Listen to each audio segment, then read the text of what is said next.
하루의 시작하는 기도입니다. 오늘 함께 볼 말씀 요한 1서 5장 14절로 17절 말씀 함께 보도록 하겠습니다. 그를 향한 우리가 가진 바 담대함이 이것이니 그의 뜻대로 뜻대로 무엇을 구하면 들으심이라. 우리가 무엇인지 구하는 바를 들으시는 줄을 안즉 우리가 그에게 구한 것을 얻은 줄을 또한 아느니라. 누구든지 형제가 사망에 이르지 아니하는 죄범하는 것을 보거든 구하라. 그리하면 사망에 이르지 아니한 범죄자들을 위하여 그에게 생명을 주시리라. 사망에 이른 죄가 있으니 이에 관하여 나는 구하라 하지 않노라. 모든 불의가 죄로 돼 사망에 이르지 아니하는 죄도 있도다. 아멘. 오늘 말씀은 중보기도에서 함께 말씀 나누도록 하겠습니다. 중보기도인데요. 중보기도를 들어주시는 기도가 있고요. 듣지 않으시는 기도가 있음을 알게 됩니다. 그건 성경에 이렇게 분명히 말씀해주고 있는데요. 사망에 이른 죄가 있고 사망에 이르지 않는 죄가 있다 라고 설명하심을 통해서 용서받을 수 있는 사망에 이르지 아니하는 죄, 또 용서받을 수 없는 사망에 이르는 죄가 있음을 성경에 분명히 말씀해 주고 있기 때문입니다. 우리가 이런 것을 봤을 때 생각해 볼 수 있는 것은 꼭 구분한다면 어떤 기준이 있을까라고 생각해 보는 겁니다. 사망에 이르는 죄가 무엇이며 사망에 이르지 않는 죄가 어떤 것인가 라고 생각해 볼 수 있는 것들인데요. 우리가 먼저 이 말씀에 앞서 생각해 볼 수 있는 것은 뭐냐면 요한일서는 그것에 대해서 분명히 구분해주고 있지 않음을 알게 됩니다. 구분해주고 있지 않음에도 불구하고 오늘 이렇게 밝히 말하면서 알 수 있는 것은 뭐냐? 사망에 이르는 죄가 아닌 것. 우리가 생각해 보게 되면 용서받을 수 있는 죄가 이런 것들이 있고 용서받지 못하는 죄가 이런 것이 있겠구나라는 것을 알게 됩니다. 우린 디테일하게 이런 조목조목 이런 것 저런 것 따져서 율법처럼 말할 수 없습니다. 그러나 우리는 사망에 이르는 죄가 무엇인가? 라고 생각해 보게 된다면 이 사망에 이르는 죄가 적용되는 사람들은 첫 번째 불신자들에겐 적용되지 않습니다. 이들은 다 사망에 이르기 때문이죠. 예수를 그리스도 믿지 않은 자들에겐 다 지옥이라고 하는 분명 결정된 목적지가 있습니다. 그러나 예수를 그리스도 믿는 믿음의 자녀들은 천국이라는 분명한 목적지가 있고 인생의 때의 삶을 살아가면서 그 목적지를 향해 가는 자들이 갖춰야 되는 여러 가지 요소들 중에서 믿음을 지켜나가는 끝까지 지킬 수 있고 그리스도 안에 있는 자들, 하나님 자녀되는 백성들 이렇게 우리가 생각해 볼 수 있습니다. 그랬을 때 오늘 우리에게 적용되는 메시지고요. 우리라는 것은 곧 예수를 그리스도 믿는 믿음의 사람들 말하고 하나님 백성들을 말합니다. 성도들을 말할 때 오늘 사망에 이르지 아니하는 죄, 사망에 이르는 죄가 적용된다 아니면 적용되지 않는다는 것은 바로 우리가 예수를 그리스도 믿는 믿음의 사람들을 말할 수 있을 것입니다. 그러면 이 사망에 이르는 죄가 무엇일까요? 한다면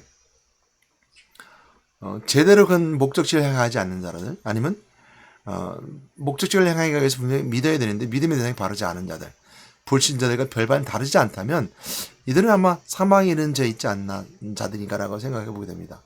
그러면 우리가 성경에서 보는 것처럼 이 말씀이 왜 중복이 되는 내 메시지고 왜 오늘 사망에 이르는 죄와 사망이지 않은 자를 우리 구분해야 된다는 것은 왜 이렇게 중요한가라는 걸 생각해 보게 될 때 오늘 본문 말씀해 주시는 은혜가 있습니다. 뭐냐면 중보기도입니다.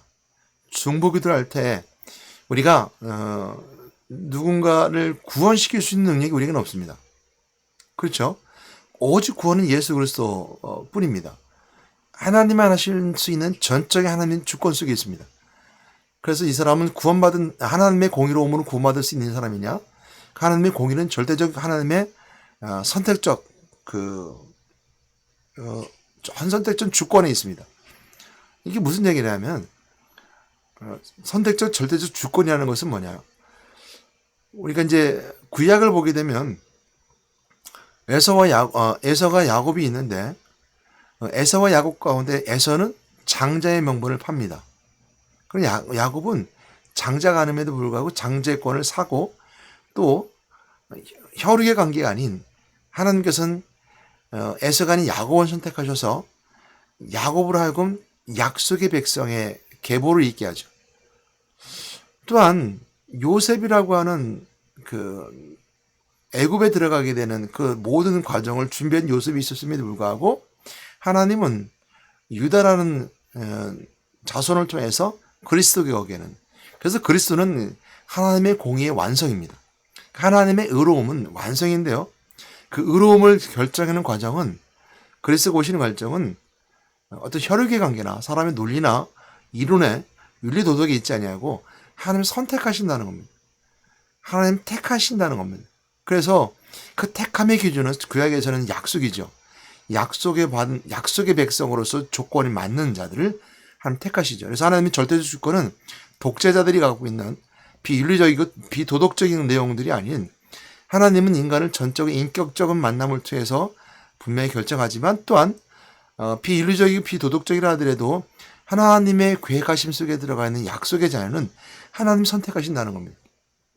인간이 결정할 수 없는 부분들이죠. 그런 의미에서 보게 되면 구원에 이르는 것은 하나님의 절대적 주권 속에 있습니다. 인간이 어떻게 해서 결정할 수 있는 부분이 아니에요. 다만 우리에겐 믿음의 요건이 충족되어야 되는 겁니다. 우리가 할 수 있는 것은 믿음을 가지고, 그리스도를 믿는 믿음을 가지고 그리스도 앞에, 하나님 앞에 나오게 되면 하나님 주신 그리스도의 권세의 능력을 우리가 구원받았다 하는 의의 칭함을 이 땅에서 할 때 누리게 되는 거고요.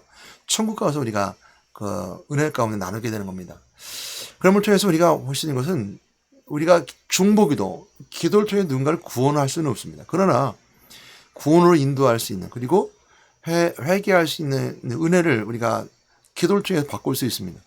그리고 우리 중보기도라고 그러죠. 그래서 우리가 부모가 자식을 위해서 기도하는 거, 자식은 부모를 위해서 기도하는 거, 형제가 형제를 위해서 기도하는 거, 내가 오늘 부신 자를 놓고 기도하고, 또 아픔 있는 자들을 기도하고, 슬퍼 있는 자를 기도하고, 중보기도 해주는 자들, 이런 것들이 다 그에 우리가 중보기도 속에 응답되는 부분들인데요. 그래서 우리가 14절, 요한일서 5장 14절 15절 말씀만 보게 되면 알게 되는데요.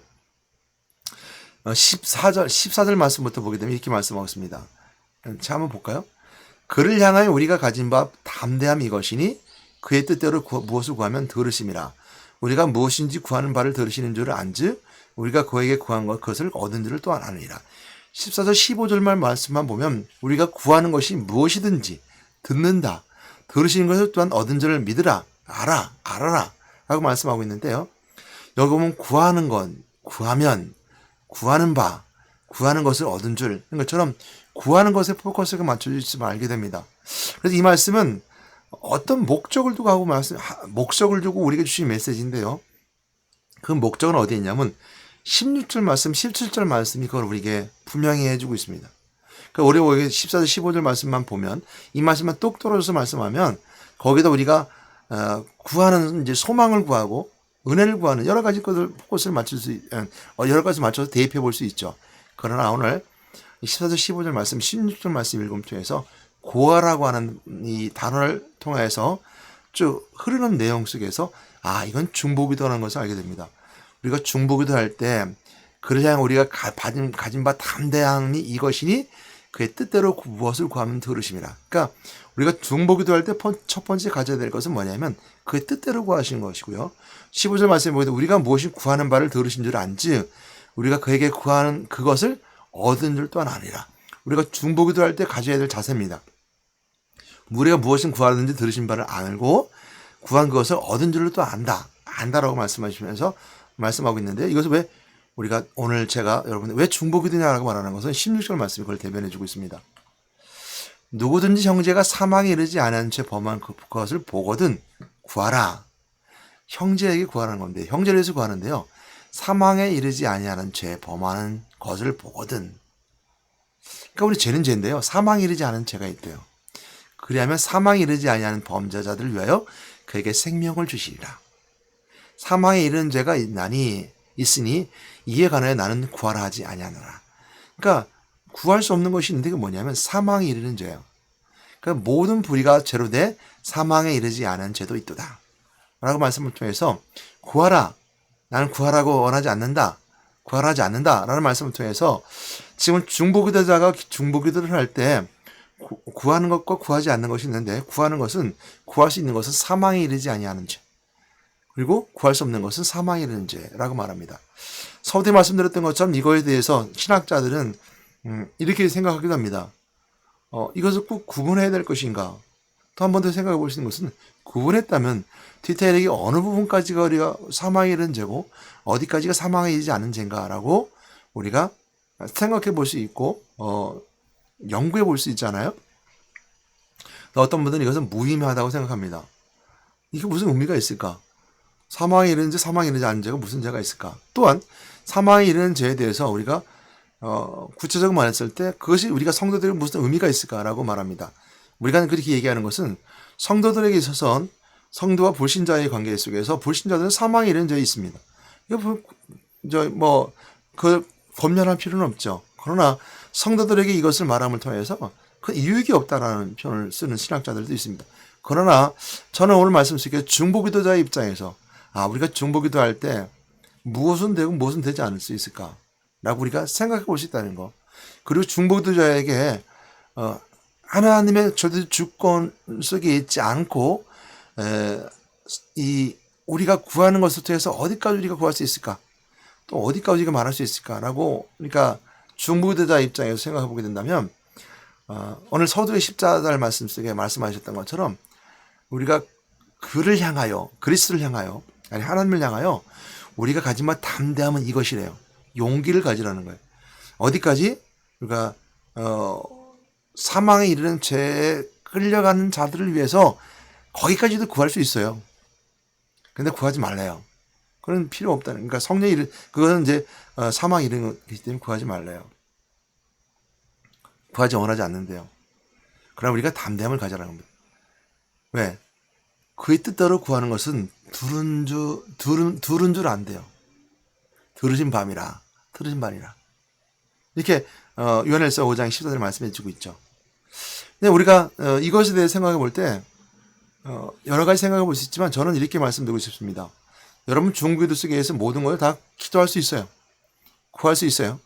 그리고 얻은 줄로 우리가 안 돼요. 그의 뜻대로 구하고 또한 그를 향해서 하나님께 향해 담대히 가져주시는 우리 그리스도 은혜를 통해서 구하면 구할 수 있습니다. 인생의 때 언제든지 기회가 있기 때문이죠. 죽으면은 기회가 없습니다. 그러니까 구할 수 없는 것은 뭐냐면 죽으면 구할 수 없어요. 죽은 자를 위해서 우리 구원받기 위해서 구할 수는 없습니다. 다만 죽은 자를 위해서 우리가 구할 수 있는 것은 뭐냐면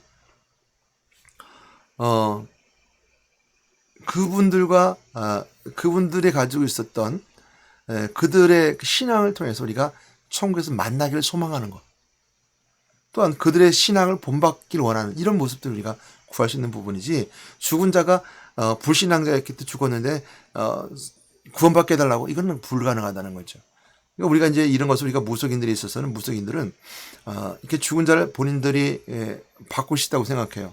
오갈 수도 있고 또 어떤 죽은 자를 어떤 그 뜻을 바꾸고 바뀔 수 있다. 그러니까 예를 들어서 우리 무속인들이 가지고 있는 할아버지를 섬긴다 해서 할아버지가 무당이 또 박수가 말했을 때 할아버지나 할머니가 바뀌기도 하고 생각을 움직이기도 하고 또 그걸 또 복종하기도 하고 또 어떤 때는 더 좋은 뛰어난 도력이 있는 사람이 들어와서 또 할아버지 떠나가기도 하고 이렇게 바꿀 수 있다고 생각하는 것도 있습니다. 죽은 사람은 우리가 함부로 할 수는 없습니다. 죽은 사람은 죽은 거예요. 우리에게 기회는 인생의 때가 기회가 있는 겁니다. 인생의 때 우리가 중요한 거죠. 죽은 후에 죽은 것도 우리가 성경에서 그렇게 말씀하고 있지 않습니다. 또 불교도 마찬가지죠. 죽은 사람의 천도제라든지 이런 것을 통해서 죽은 사람을 어떻게 보낸다든지 극락 영생이라고 하나요? 보낸다든지 이렇게 할 수 있다고 생각하는 것이 불교죠. 우리가 이제 좀 죄송스럽지만 캐톨릭도 바로 그런 내용이 있었습니다. 그러니까 죽은 사람을 기도를 통해서 바꿀 수 있다고 그랬었어요. 음부에 간 사람을 낙원에 가게 한다든지 그래서 기도해 준다든지 그래서 중요시 여겼고 또 캐톨릭에서는 그래서 성자라고 하는 말 많이 쓰죠. 성자를 통해서 죽은 사람의 영향력을 받으려고 하는 이런 것도 요소들이 있습니다. 그런 모든 요소 속에서 바로 이제 그런 부분들이 들어가 있습니다. 죽은 사람은 우리가 기도할 수 있습니다. 중부자는 더 이상 기도할 수 없어요. 그러나 살아있을 때 인생의 때 있는 사람들에게는 그들을 위해서 기도할 수 있습니다. 구원받기 위해서 기도할 수 있어요. 우리가 구원을 시킬 수는 없어요. 그러나 그들을 구원받기 위해서 기도해 줄 수 있어요. 그런 의미에 보긴다면 우리가 분명히 구별될 수 있다는 것. 첫 번째, 사망과 살아있다는 것. 인생의 때와 죽음 후의 관계 속에서 죽은 사람은 구할 수 없습니다. 그러나 인생의 때 우리가 무엇이든 구할 수 있어요. 담대히 구하라는 거죠. 그래서 또 오늘 여러분 중보기도 속에서 사망에 이르는 자와 사망에 이르지 않은 자를 어떻게 구분해 볼 수 있을까라고 한다면 사망에 이르는 자는 성경에서 이렇게 말씀하고 있습니다. 성령을 해방하는 죄. 이것은 돌이킬 수 없는 죄죠. 그러니까 이거 사망에 이르는 죄.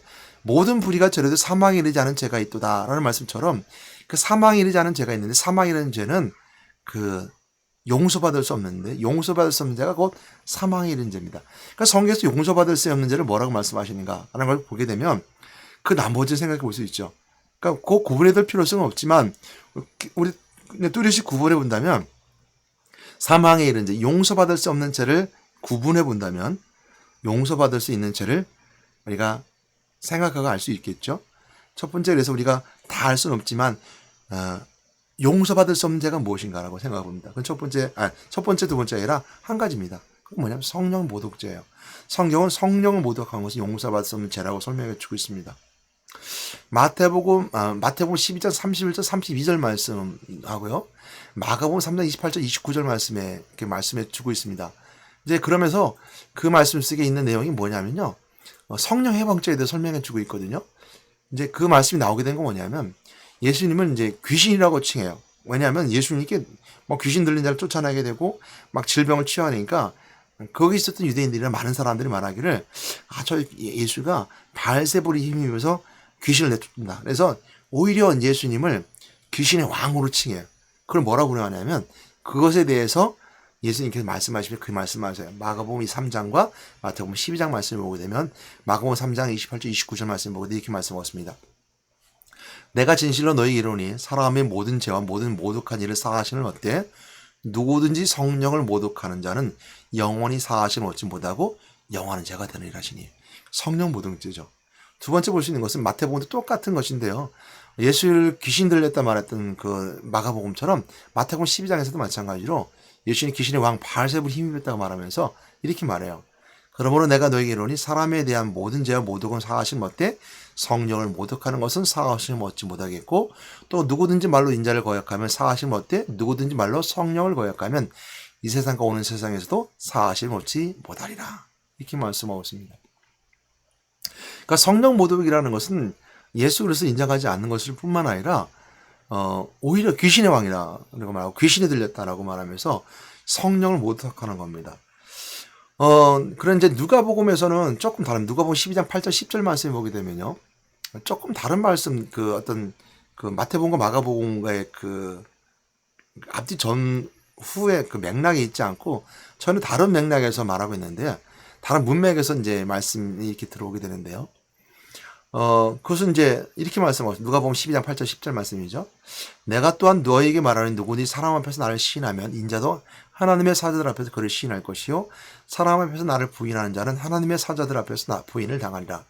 누구든지 인자를 거역하면 사하심을 받으려니와 성령을 모독하는 자는 사하심을 받지 못하리라. 이렇게 말씀해 주고 있습니다. 이 말씀은 뭐냐면요. 말로는 예수 믿지 않아라고 말을 할 수 있지만 성령을 모독하는 것. 그러니까 하나님의 영을 모독하는 것은 사하심을 받지 못한대요. 기회가 없는 거죠. 우리 말로는 예수 그래 믿지 않아. 그냥 뭐 안 들어 하지만 그 말로 하는 것들은 이제 사하심을 받을 수 있대요. 성령을 모독하는 자는 사하심을 받지 못한대요. 이것은 우리가 그 누가복음은 사도행전과 연결되면 아시죠? 누가복음 기록한 것은 누가복음 사도행전은 누가가 기록했어요. 그래서 누가복음과 사도행전이 연결되는데요. 누가복음 사도행전은 성령의 관점이 많이 깊이 개입되어 있습니다. 사도행전 성령의 행전이라고 하고 또 교행전 사도행전이라고 말하는데 그 성령의 행전이라는 건 성령이 역사하는 현장이 증폭되어 나가고 성령이 역사하는 놀라운 현장들이 있기 때문에 성령의 하신 일들, 성령 행전이라고 그러는데요. 누가복음과 사도행전이 연결되면서 성령이 연결되는데 성령을 모독하다는 것은 뭐냐면 성령이 일으키는 일들을 모욕하는 거예요. 그래서 성령이 미리 왔어요. 그러니까 예수님 누가복음에서 말하는 것처럼 예수님이 계셨을 땐 아직은 성령이 그들에게 임한다라고 말씀하지 않으셨어요.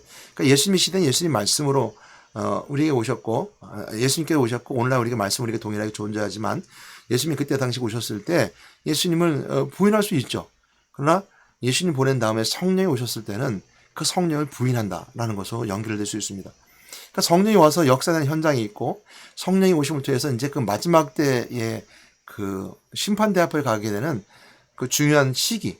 그러니까 예수님 오시기 전에는 예언이 성취된 시기 전이 하나님께서 역사하시고 개입하셨다면 예수께서 오시고 그리스도를 통해서 하나님 만나는 은혜의 시간이 있고 예수를 통해서 성령의 사역이 시작하는 그때 이제는 성부 성자 성령이 함께 역사하시는 것들이 이제 다 드러나셨고 분명하게 그 성부 성자 성령이 역사하신 현장이 있어지는 그 사건 속에 있는 오늘날 시대 어찌 보면 사도행전 시대를 말할 수 있죠. 누가복음과 함께 연결돼서 그 시대가 왔을 때 그 성령을 모독하면 그 책임을 면하지 못한다는 거죠. 그러니까 예수 그리스도를 믿고 믿음의 사람들이 책임 못 한다는. 근데 우리가 예를 들 수 있는 것이 그거죠. 아나니아 삽비아가 그랬잖아요. 아나니아 삽비아가 바나바가 땅값 일부를 사도행전 5장 나오는 것처럼 일부를 내어놨을 때 그것이 이제 초대교회 모습이었었어요. 그러나 그 똑같이 아나니아 삽비라가 바나바처럼 흉내내듯이 땅을 팔아 내어놨지만 일부만 내놨어요. 그러니까 그걸 뭐라고 그랬냐면 성령을 속였다고 그랬습니다. 그리고 둘이 같이 뭐 먼저 가고 앞서 가고 둘이 갔지만 다 쌍무예비고 다 같이 죽게 됐죠. 그것처럼 아나니아 삽비아가 줬던 성령을 속이는 죄. 이것이 바로 성령의 역사하시는 것이 강하게 드러나는 역사의 현장 속에 그 모독하는 또 속이는 일들이 드러나게 되죠.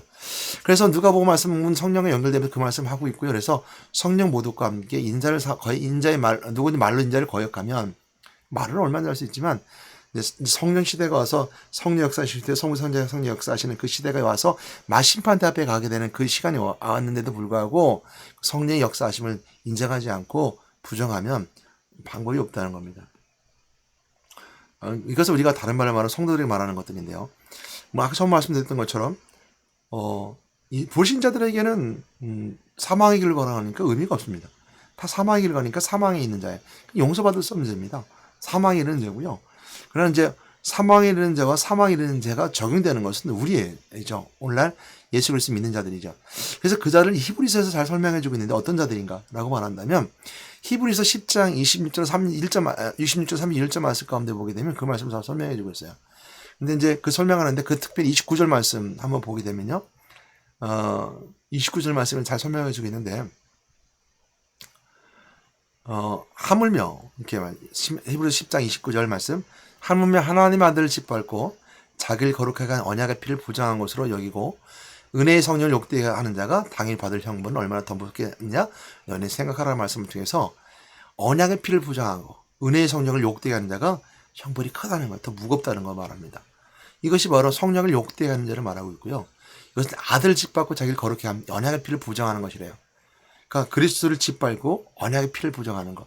그러니까 여러분들은 구원받을 수 있는, 그러니까 우리가 구원과 연결되게 됐을 사망에 이르는 죄는요, 구원에서 떠난 자들입니다. 그러니까 교회 안에 있어도 마찬가지로 그리스도 은혜를 모른다면 사망에 이른 자가 있을 수 있다는 거예요. 여러분 예수 그리스도가 예수님께 묻잖아요. 제자들에게 사람들 나를 뭐로 하느냐?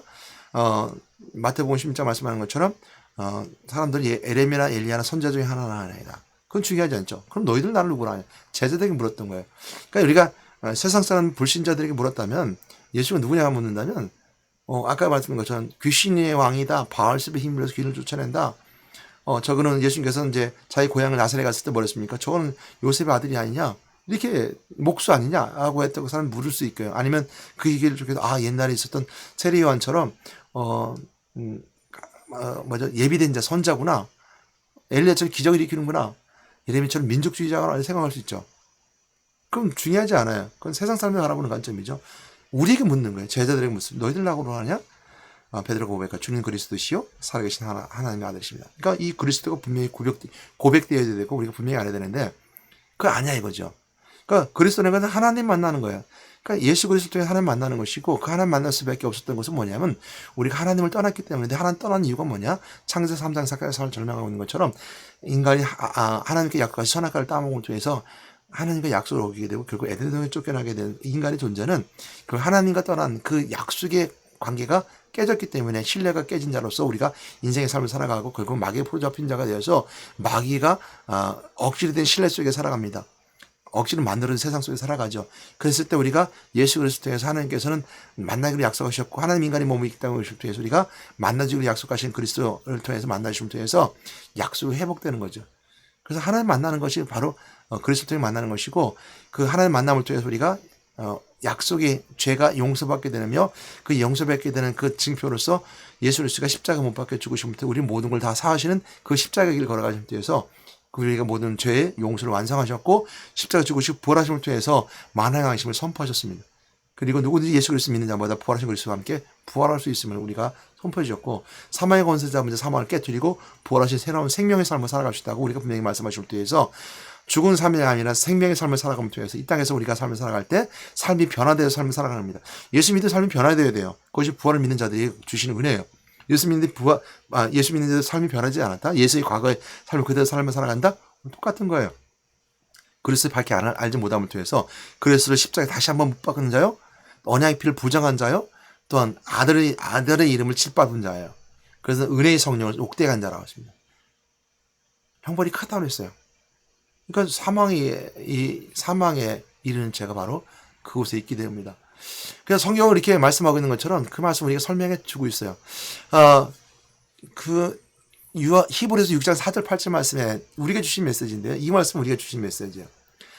히브리서 6장 4절 8절 너무 유명한 말씀입니다. 여러분 암송해도 좋아요. 한 번 빚을 받고 하늘의 은사를 맛보고 성령에 참여한 바가 되고 하나님의 선한 말씀과 내세의 능력을 맛보고도 타락한 자들은 다시 새롭게 하여 회개할 수 없나니 이는 그들이 하나님의 아들을 다시 십자가에 못 박아 드러내고 욕되게 함이라. 히브리서 6장에 설명해 주고 있어요. 6장 10절 말씀에 보게 되면 6장과 10장 말씀에 보게 되면 이처럼 하나님을 욕보인 자가 어떤 자들이냐? 하나님 한 번 빚을 받고 은사를 맛보고 성령에 참여한 바가 됐음에도 불구하고 하나님의 선한 말씀과 내세의 능력을 맛보고도 타락한다는 거예요. 교회 안에서 떨어져 나간 자들 다시 새롭게 회개할 수 없대요. 이런 대표적인 사람이 누가 있을까요? 다시 십자가에 못 박게 되는 욕되게 한 자 누구죠? 가룟유다잖아요. 가룟유다는 예수님 십자가에 못 박게 되는 아주 중요한 요소, 은 30에 예수님을 팔게 되는 그 중요한 매개가 되는 사람이 가룟유다죠. 은 30에 예수를 팔았다는 것은 뭐냐면요, 누군가 소송해야 될 사람이 있었습니다. 그러니까 유대인들에게 있어서 예수가 죄인임을 누군가 소송해 줘야 되는데 이런 거죠. 외부 사람들이 소송해 소용이 없어요. 왜냐하면 예수님은 죄가 없으셨기 때문에 외부에서 아무리 봤을 때는 뭐 문제가 되지 않아요. 내부에서 가룟유다는 제자가 예수를 소송하면 소송거리 될 수 있는 것이죠. 그랬을 때 가룟유다는 예수님을 은삼시에 파는 것처럼 소송에 맡긴 거죠. 이제 가룟유다와 대비된 사람이 이제 베드로죠. 근데 베드로는요, 예수님을 3번씩 부인했지만 어떻게 됐습니까? 회개했어요. 예수님 말로, 아까 누가복음 말씀처럼 말로 예수님 부정했지만 회개했어요. 그런데 가룟유다는 회개하지 않았어요. 회개하지 않는 것은 뭐냐면 성령의 역사가 없었다는 거예요. 성령이 그 영을 붙잡고 있지 않았다는 거예요. 그러니까 이 가룟유다 누가 했어요? 은혜를 맛본 사람이에요. 내세를 맛본 사람이에요. 은사를 맛본 사람이에요. 성령에 참여한 바가 됐던 사람이에요. 예수님 12제자 중 한 명이었잖아요. 그럼에도 불구하고 그가 타락의 삶을 통해서 회개할 기회가 주어지지 않았다는 거예요. 그래서 다시 한번 십자가에 못 박아 욕되게 된 사람이라는 거죠. 오늘 이런 사람을 통해서 우리가 볼 수 있는 것처럼 성령이 욕되게 하는 자, 또 그리스도를 욕되게 하는 자, 그리스도 하신 일을 부정하는 자, 회개할 기회가 없대요. 하나님의 계획을 부정하는 자, 회개할 기회가 없대요. 그러면서 우리가 볼 수 있는 것은 히브리서 말씀에 잘 말씀해 주고 있는 내용을 다시 한번 더 기억해 보게 되는 것이 그겁니다. 히브리 12장 10절 17절 말씀도 그 말씀하고 있는데요. 특별히 16, 17절 말씀에 음행하는 자가 혹 한 그릇 음식을 위하여 장자의 명분을 판 에서와 같이 망령된 자가 없도록 살피라. 너희가 아는 바와 같이 그가 그의 축복을 이어받으려고 눈물을 흘리며 구하되 버림받아 되어 회개할 기회를 얻지 못하였느니라. 회개할 기회를 얻지 못했대요.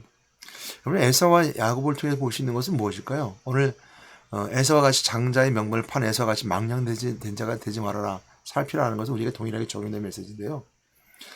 한 아버지 밑에 태어났습니다. 이것을 보면 우리가 아버지라 부르는 양자된 자로서 은혜를 누렸어요. 교회 안에 있는 자들입니다. 근데 장자의 명분을 판다는 건 무엇이었을까요? 약속을 붙잡지 않은 거예요. 하나님의 언약을 붙잡지 않은 거예요. 세상의 즐거움을 따라가는 자입니다. 교회 안에서도 마찬가지예요.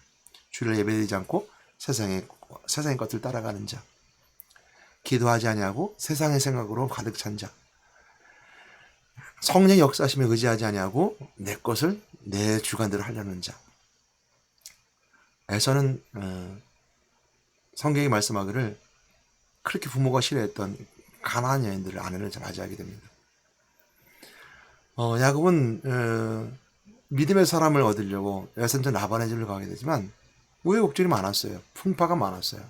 가는 길도 힘들었습니다. 그럼에도 불구하고 하나님께서는 야곱을 붙잡으셨죠. 에서는 특별한 거 없었어요.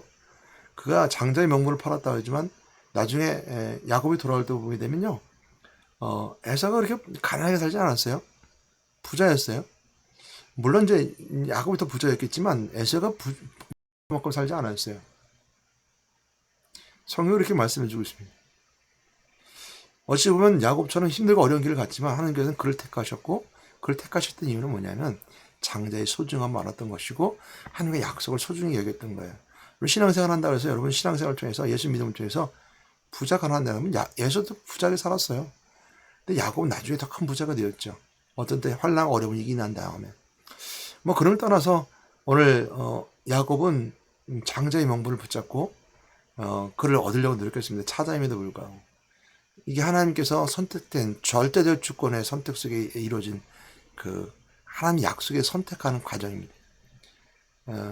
절대적 주권이라는 것은 구원받은 자, 구원 얻을 자는 이처럼 그리스도라고 하는 의, 공의를 선택하고 선축한 일은 절대적 주권이 들어가 있는 겁니다. 그러므로 우리가 뭐 절대적 주권이라고 그러니까 하나님의 절대 주권이 선택돼서 저 사람 구원받아서 저는 구원받지 못해서 선택하는 것이 아니라 절대적 주권이라는 것은 하나님의 의, 공의를 이루기 위한 하나님의 절대적 주권을 말합니다. 그 절대적 주권 속에 있을 때 절대적 주권은 그렇지 않은 것. 장자인 에서가 장자의 명분을 받지 못하고 약속의 자녀가 되지 못한 것. 차져 있지만 야곱은 그 말씀 붙잡고 고난과 고통 속에서도 붙잡고 약속의 자녀가 되어서 다윗의 자손을 통해서 글 쓰고 오게 했던 것. 이런 것들을 통해서 말할 수 있습니다. 이것이 절대적 주권 속에 선택된 하나님의 공의를 이루신 과정이라는 것을 깨닫고 그를 부정하는 자는 또한 그 성령을 모독하는 사람은 사망이 이른 죄라고 했습니다. 저는 여러분들 부탁드리고 싶습니다. 여러분 중부기도가 어디에 있습니까? 중부기도 하십시오. 오늘 본 말씀처럼 인생일 때 여러분 꼭 해야 될 것, 형제를 위해서 중부기도 하십시오. 자녀를 위해서 중부기도 하십시오. 어제 좋은 소리를 들었습니다. 저희 이제 장모님이 지난주에 예수를 영접하셨어요. 그리고 우리 사모가 가서 말씀할 때마다 그 말씀이 쏙쏙 들어오시는 거예요. 그러니까 너무 감사한 거예요. 장인어른과 장모님이 예수를 믿지 않으셨거든요. 그런데 사모가 가서 끊임없이 눈물을 기도했고 중보기도 했습니다. 평소의 기도 제목이라 말하면 항상 기도했었습니다. 시간표가 때가 되니까요. 완악함을 녹으시고 또 강팍함을 녹이셔서 이루어주셨어요. 중보기도는 꼭 이루어지게 됩니다. 이처럼 구원을 이룰 수 있는 길은 여러분들 중보기도를 통해서 가능하게 됩니다. 열어주십니다. 그것이 우리가 할 수 있는 능력이고 오늘 본 말씀 저는 들으신다고 했어요. 그래서 우리가 처음 시작하는 그 말씀을 기억하시기 바랍니다. 그를 향하여 우리가 가진 바 담대함은 이것이래요. 그게 뭐냐면 듣는다는 거예요. 무엇을? 그의 뜻대로 구하는 것을 그의 뜻대로 구하면 그것을 들으심이라. 들어주신대요. 그의 뜻대로 아버지 뜻대로 말씀대로 구하면 듣는데요. 우리 담대함을 가지고 중보기도 하십시오. 또한 얻은 줄로 믿으래요. 우리가 구하는 그것을 얻은 줄로 안다고 그랬습니다. 하나님 우리가 무엇을 구하시고 무엇을 원하시는지 알아요. 우리가 그럴 때 원할 때 들어주신다는 겁니다. 그렇게 믿으라는 겁니다. 알으라는 겁니다. 그래서 우리가 오늘도 사망이 이르는 죄가 아닌 회개할 기회가 있는 것들에서 기도하십시오. 아직 불신자들에게 기회가 있습니다. 은혜를 받고도 또 내세를 맛보고 성령에 참여한 자가 되었음에도 불구하고 떠나면 회개할 기회가 없지만 아직 불신자들에게 믿지 않는 자들에게 기회가 있습니다. 여러분 그들에서 중보기도 하십시오. 그럼 꼭 하나님 이루어지는 응답의 은혜가 시가 있으면 알고 은혜 가운데 있는 여러분 되시기를 주님의 이름으로 축복합니다. 하나님 감사합니다. 오늘도 들으신 중보기도와 듣지 않은 중보기도 알게 하신 하나님 감사합니다. 사망에 이르지 아니한 죄가 있는데 용서받는 죄고 사망에 이르는 죄가 있는데 용서받을 수가 없는 죄가 있으면 성경 분명히 밝혀야 할 말씀을 하고 있음을 알게 됩니다. 그러나 우리는 우리가 그를 향하여 하늘을 향해서 그리스도를 향해서 우리가 가진 바 담대할 수 있는 것은 그의 뜻대로 하나님 뜻대로 구하면 들으시는 것을 알고 그의 뜻대로 구할 수 있는 자들에게 원하오니 중보하면서 우리가 형제를 위해서 부모를 위해서 자식을 위해서 이웃을 위해서 중보기도를 통해서 하나님 뜻대로 구하는 기도를 통해서 함께 신앙생활 참여하며 성령 은혜 참여하며 성령 놀라운 기적에 참여할 수 있는 그것을 놓고 기도할 수 있는 저들에게 도와주시고 그 이웃을 기도할 수 있는 저들에게 인도해 주시옵소서. 오늘도 저희들과 함께 있으면 감사드립니다. 축복하여 주시옵소서. 우리 예수 그리스도 이름으로 기도드렸습니다. 아멘.